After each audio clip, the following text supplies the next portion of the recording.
ಅರ್ಜುನ್ ಕಾಯಲ್ ಮದುವೆ ಆಗಿ 12 ವರ್ಷ ಆದಮೇಲೆ ಇಬ್ಬರು ಡಿವೋರ್ಸ್ ಹಂತಕ್ಕೆ ಬಂದಿದ್ದಾರೆ. ಕಾಯಲ್ ಅಪ್ಪನ ಮನೆಗೆ ಹೋಗ್ತೀನಿ ಅಂತ ಅಂತಾಳೆ. ಅದಕ್ಕೆ ಅರ್ಜುನ್ ನಾನೇ ಡ್ರಾಪ್ ಮಾಡ್ತೀನಿ, ಒಂದು ಕೊನೆ ಲಾಂಗ್ ರೈಡ್ ಅಂತ ಹೇಳಿ ಇಬ್ಬರು ಜರ್ನಿನ ಶುರು ಮಾಡ್ತಾರೆ. ಹೋಗೋ ದಾರಿಯಲ್ಲಿ ಕಾಯಲ್ನ ಕಳ್ಕೊತಾನೆ. ಹೇಗೆ ಕಳ್ಕೊಂಡ, ಕಾಯಲ್ಗೆ ಏನಾಯಿತು ಅಂತ ಹುಡುಕೊಂಡು ಹೋಗ್ತಾನೆ. ಇಲ್ಲಿಂದ ಮುಂದೇನಾಯ್ತು ಅನ್ನೋದೇ ವಿಡಾ ಮುಯರ್ಚಿ. ಡೈರೆಕ್ಟೆಡ್ ಬೈ ಮಗಿಳ್ ತಿರುಮಣಿ. ತಪ್ಪಾಗಿ ಪ್ರೊನೌನ್ಸ್ ಮಾಡಿದರೆ ಕ್ಷಮೆ ಇರಲಿ. Starring Ajith and Trisha in lead role. To be honest, cinema ನನಗೆ ವರ್ಕೌಟ್ ಆಗಲಿಲ್ಲ. ಬಟ್ ಒಳ್ಳೆ ಎಲಿಮೆಂಟ್ಸ್ ಇವೆ ಕೆಲವೊಂದಿಷ್ಟು. ಮಾತಾಡುವ ಅದ್ರ ಬಗ್ಗೆ ನನಗೇನು ಇಷ್ಟ ಆಯಿತು, ನನಗೇನು ಕಷ್ಟ ಆಯಿತು ಅಂತೆಲ್ಲ.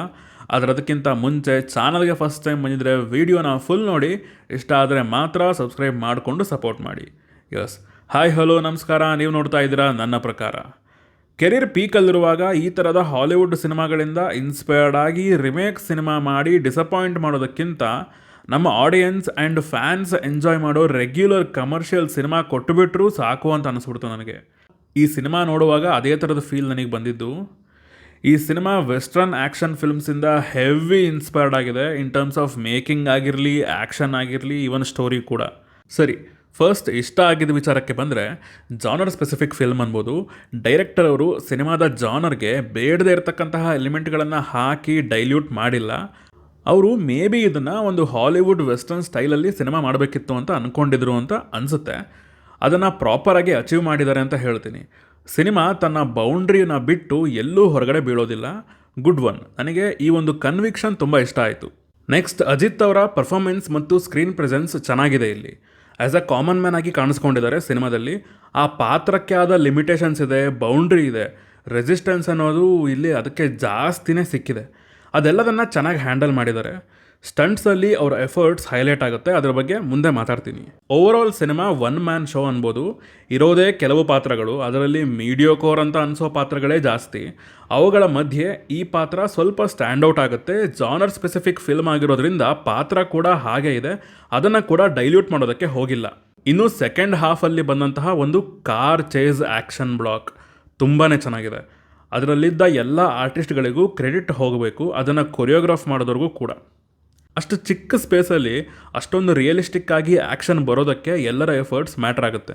ಸಿನಿಮಾಟೋಗ್ರಫಿ ತುಂಬ ಚೆನ್ನಾಗಿ ವರ್ಕ್ ಆಗಿದೆ ಇಡೀ ಸಿನಿಮಾದಲ್ಲಿ. ಬಟ್ ಈ ಆ್ಯಕ್ಷನ್ ಎಪಿಸೋಡಲ್ಲಿ ಅದು ಹೈಲೈಟ್ ಅಂತ ಹೇಳ್ಬೋದು. ತುಂಬ ಇಷ್ಟ ಆಯ್ತು ನನಗೆ ಸಿನಿಮಾಟೋಗ್ರಫಿ. ಆ್ಯಂಡ್ ಮೇಕಿಂಗ್ ಆಲ್ಸೋ ತುಂಬ ರಿಚ್ ಆಗಿನೇ ಇದೆ. ಸಿನಿಮಾದ ಮೇನ್ USP ಅಂದರೆ ಸದ್ಯಕ್ಕಿರೋದು ಆ ಮೇಕಿಂಗ್ ಅಂತಲೇ ಹೇಳ್ಬೋದು. ಇನ್ನು ಸಿನಿಮಾದಲ್ಲಿ ನನಗೆ ಕಷ್ಟ ಅಂತ ಅನಿಸಿದ್ದು ಬೋರಿಂಗ್ ಪ್ರಿಡಿಕ್ಟಿವ್ ನರೇಟಿವ್. ಸಬ್ಸ್ಟೆನ್ಸ್ ತುಂಬಾ ವೀಕ್ ಇದೆ. ಸ್ಕ್ರೀನ್ ಪ್ಲೇ ತುಂಬ ಡಲ್ ಆಗಿದೆ ಆ್ಯಂಡ್ ಸ್ಲೋ ಇದೆ. ಪ್ಲಾಟ್ ತುಂಬ ಚಿಕ್ಕದು ಬಟ್ ಇಂಟ್ರೆಸ್ಟಿಂಗ್ ಆಗಿತ್ತು ಫಸ್ಟ್ ಹಾಫಲ್ಲಿ. ಆದರೆ ಕ್ಯಾರೆಕ್ಟರ್ಗಳು ಬಂದಾಗ ಅವು ಎಂಥವು, ಅವು ಏನು ಮಾಡೋಕ್ಕೆ ಹೊರಟಿದ್ದಾವೆ ಅನ್ನೋದು ಗೊತ್ತಾಗ್ಬಿಡುತ್ತೆ. ಆ್ಯಂಡ್ ಅದರಲ್ಲೇನು ಹೊಸತನ ಅನ್ನೋದಿಲ್ಲ. ಇರೋದನ್ನು ಕ್ರಿಸ್ಪಾಗಿ ಟ್ವಿಸ್ಟ್ಗಳನ್ನು ಪ್ರಾಪರಾಗಿ ಕೊಟ್ಟಿಲ್ಲ. ಟ್ವಿಸ್ಟ್ಗಳಿವೆ ಬಟ್ ಅದೆಲ್ಲೂ ಫೀಲ್ ಆಗಲ್ಲ, ಯಾಕಂದರೆ ಗೊತ್ತು ಅಲ್ಟಿಮೇಟ್ಲಿ ಆ ಥರ ಏನು ಆಗಿರೋದಿಲ್ಲ ಅಂತ. ಆ್ಯಂಡ್ ಸಿನಿಮಾದಲ್ಲೂ ಅದೇ ಆಗಿದೆ. ಇದೇ ಥರ ನಾವು ಅಂದ್ಕೊಂಡ ಹಾಗೇ ಪ್ರತಿ ಸಲ ಆಗುತ್ತೆ. ಸೆಕೆಂಡ್ ಹಾಫ್ ಅಂತೂ ಸಾಕು ಬಿಟ್ಬಿಡ್ರಿ ನನ್ನ ಅಂತ ಅನ್ನಿಸ್ಬಿಡ್ತು. ತುಂಬ ಲ್ಯಾಗ್ ಅನ್ನಿಸ್ತು. ಅದೊಂದು ಕಾರ್ ಎಪಿಸೋಡ್ ಇರಲಿಲ್ಲ ಅಂತಂದಿದ್ರೆ ಸೆಕೆಂಡ್ ಹಾಫ್ ಕ್ಲೀನ್ ರಾಡ್ ರಂಬೋಲ ಅಂತೀನಿ. ಯಾಕಂದರೆ ಇನ್ನು ಮಿಕ್ಕಿರೋ ಆ್ಯಕ್ಷನ್ ಕೂಡ ಅಷ್ಟೇನು ಒಳ್ಳೆ ಎಕ್ಸ್ಪೀರಿಯೆನ್ಸ್ನ ಕೊಡೋದಿಲ್ಲ. ಕಾನ್ವರ್ಸೇಷನ್ಸ್ ಹೆವಿ ಆಗೋಯ್ತು ಸಿನಿಮಾದಲ್ಲಿ. ಎಲ್ಲವೂ ಒಂದೇ ಕಡೆ ಪಾಯಿಂಟ್ ಆಗಿದೆ. ಒಂದು ಪಾಯಿಂಟ್ ಆಫ್ ಟೈಮಲ್ಲಿ ಸಾಕು ಬಿಡ್ರಪ್ಪ, ಎಷ್ಟು ಡೈಲಾಗ್ಸ್ ಗುರು ಅಂತ ಅನಿಸ್ಬಿಡ್ತು. ಯಾಕಂದರೆ ಫಸ್ಟ್ ಹಾಫ್ ತುಂಬ ಬರೀ ಅದೇ ಇದೆ, ಅದನ್ನು ಆಲ್ರೆಡಿ ನೋಡಿದ್ದೀವಿ. ಸೆಕೆಂಡ್ ಹಾಫ್ ಒಂದು ಬ್ಯಾಂಗರ್ನ ಡಿಸರ್ವ್ ಮಾಡಿತ್ತು ಈ ಸಿನಿಮಾ. ಬಟ್ ಅನ್ಫಾರ್ಚುನೇಟ್ಲಿ ಅದಿಲ್ಲಿ ಬಂದಿಲ್ಲ.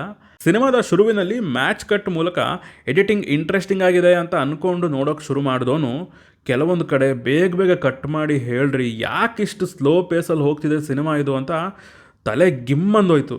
ಆ ವಿಲನ್ಗಳ ಮೋಟಿವ್ ಆಗಲಿ, ಬ್ಯಾಕ್ಗ್ರೌಂಡ್ ಆಗಲಿ ಯಾವುದು ಕೂಡ ಅಷ್ಟೊಂದು ಇಂಟ್ರೆಸ್ಟಿಂಗ್ ಆಗಿಲ್ಲ. ಆ ವಿಲನ್ಗಳು ತುಂಬ ಪವರ್ಫುಲ್ ಅಂತ ಅನಿಸೋದು ಇಲ್ಲ. ಇನ್ನು ಅನಿರುದ್ಧ್ ಅವರ ಮ್ಯೂಸಿಕ್ ಅಷ್ಟೇನು ಇಂಪ್ಯಾಕ್ಟ್ ಕ್ರಿಯೇಟ್ ಮಾಡಿಲ್ಲ ಈ ಸಿನಿಮಾಗೆ.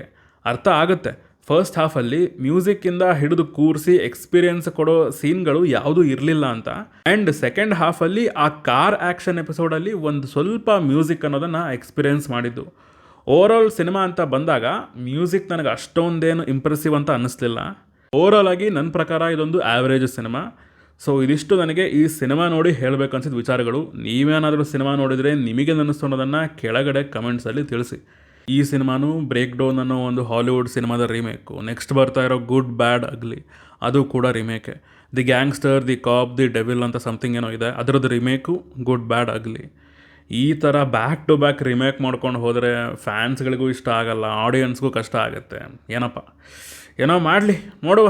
ಸರಿ, ಸಿಗುವ ಮುಂದಿನ ವಿಡಿಯೋದಲ್ಲಿ. ಬಾಯ್.